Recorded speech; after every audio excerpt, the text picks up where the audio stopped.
Greetings from the 7th moon of thunder. Tonight on the show, we'll be talking about Pokemon Go and feeling a little bit nostalgic about our youth. Maestro, hit that damn music!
Welcome back to the Captain Fizz and Mask Guys show.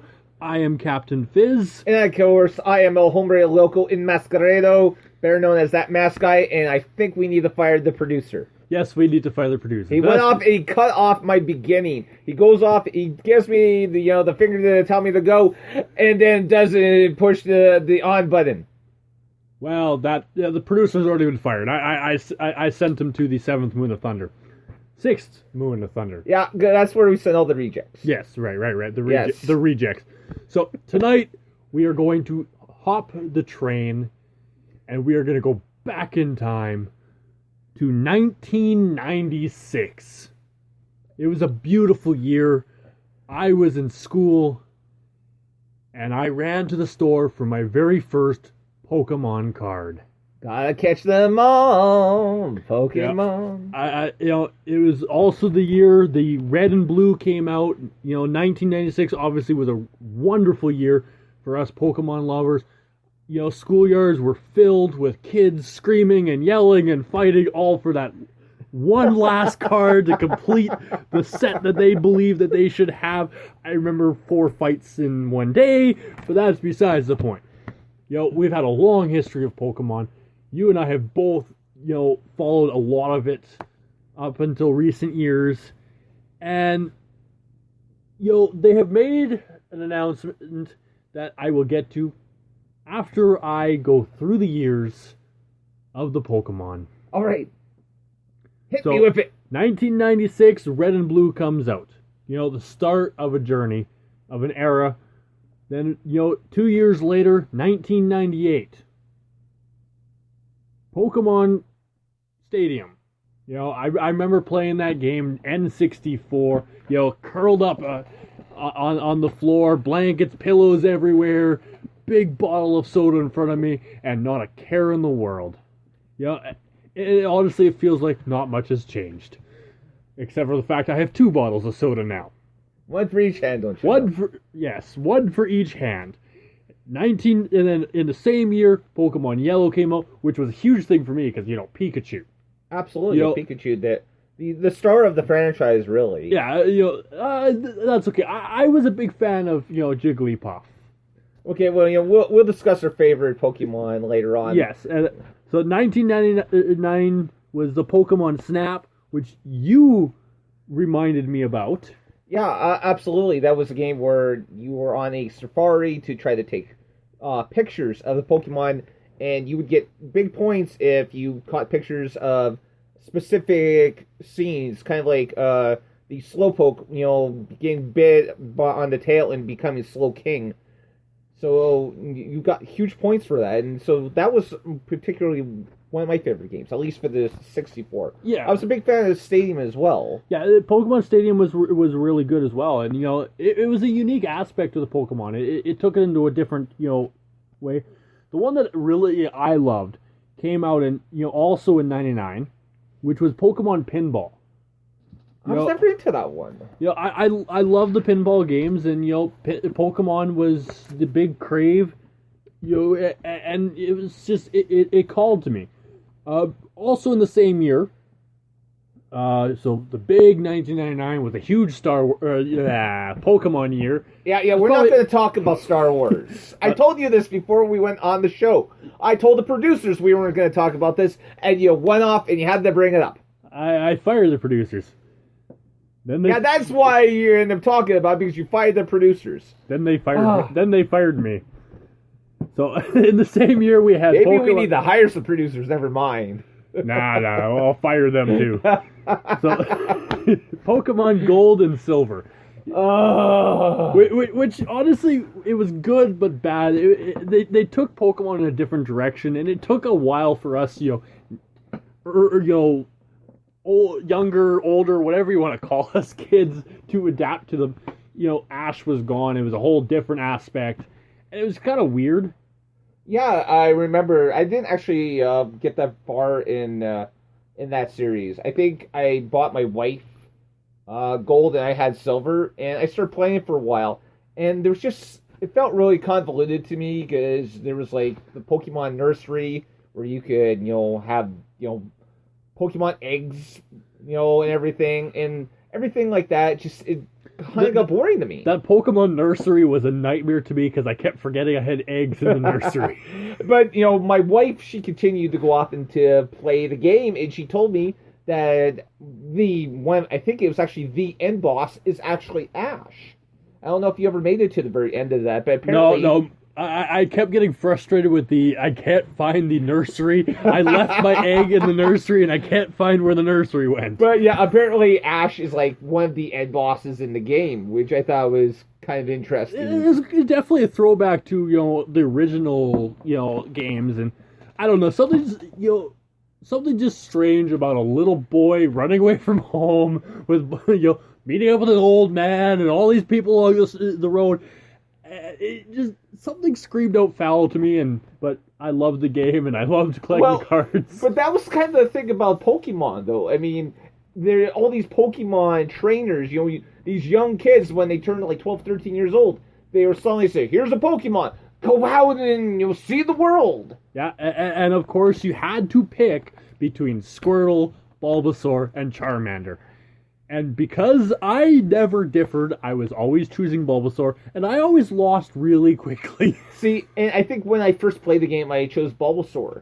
But when I went to restart the game, I chose Squirtle. And Squirtle was my particular favorite.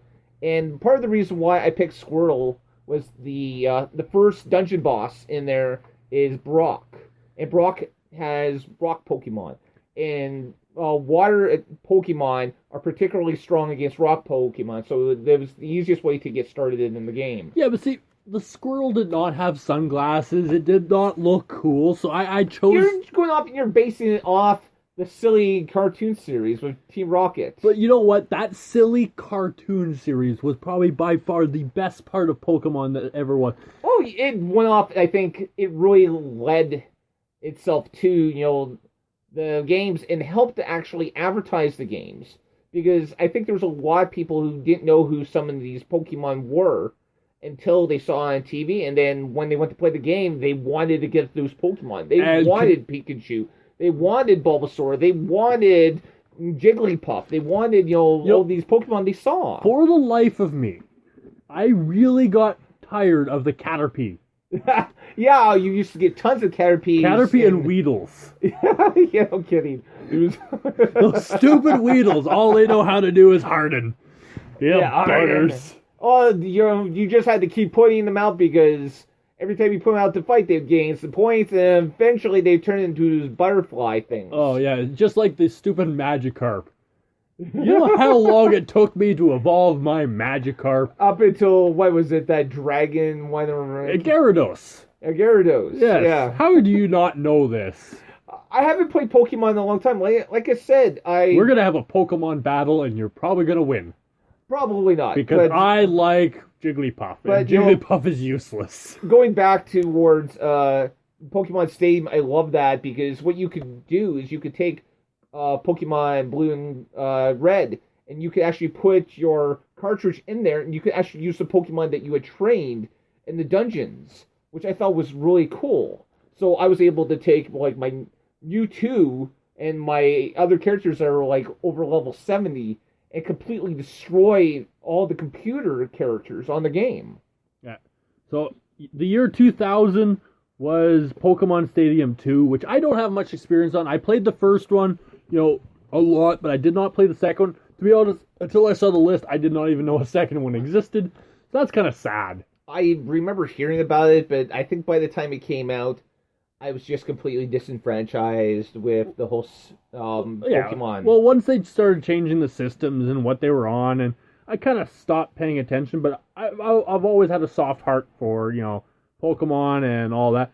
So 2001 was Pokemon Crystal, which was also another unique game. I did enjoy playing that one, a lot more Pokemon. I remember a very small amount of Pokemon, not, the 10 billion that we have now, which is nice and all if you have the time to collect them all, which I don't have the patience, time, or energy to collect all of them. I wish I did, but I would have no life, which isn't very far from now. 2002 was Pokemon Ruby, which I actually don't have much experience, but I do know a lot of people who did play, and they seem to like it. 2003, Pokemon Colosseum. 2004 was Fire Red. Also in 2004 was Emerald. We're gonna flash forward to 2014, which would be the last games made by Pokemon, which is Nintendo. Yep. Yeah, Alpha Sapphire and Omega Ruby. Which was another kind of a groaner. They were decent. They were, good quality games, but the franchise has really evolved and the game hasn't. But now we have phenomenal news for all of you Pokemon fans. And if you haven't heard this, you're going to hear it now and you're going to love it. So sit down, grip your chair, and here we go. Flashing forward to next year, date still to be determined, Pokemon Go. Yeah, available next year. For what little information we've actually gained on this, we know that it is going to be a game that's going to be available both for iPhones as well as Android. The very first Pokemon game ever available on a phone. Exactly, and what the really... Just from the video that was put out, it actually looks like if you were to look in your phone and you put, the camera app or something on, you'd actually be able to see Pokemon around and actually be able to fight them. Yeah, well, actually, what a lot of it is, it's based on GPS.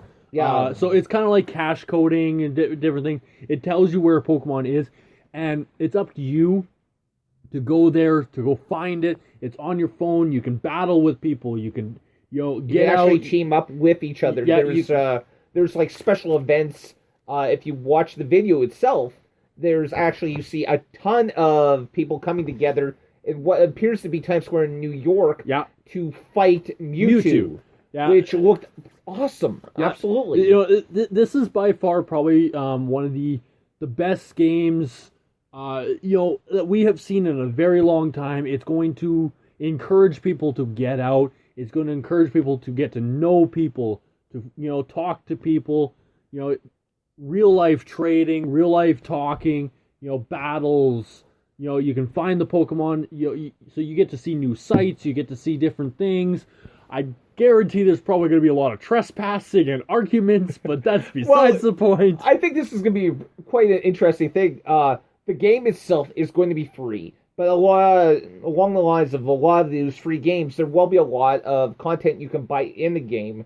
We also learned that Pokemon Go Plus is a device that you'll be able to purchase, which will actually work with your phone's Bluetooth. Yeah, which allows you to find out about wild Pokemon around you. Will help you find other people that have got Pokemon to compete with. And, of course, we'll notify you about these special events, kind of like the one we talked about that they had in the video with all these people in Times Square fighting Mewtwo. Yeah, which this isn't, entirely a relatively new design for the Go, whatever you want to call it, Go Plus. If you go back to when we were kids, the Tamagotchis, Yeah. it's basically the same aspect and design and technology, just in a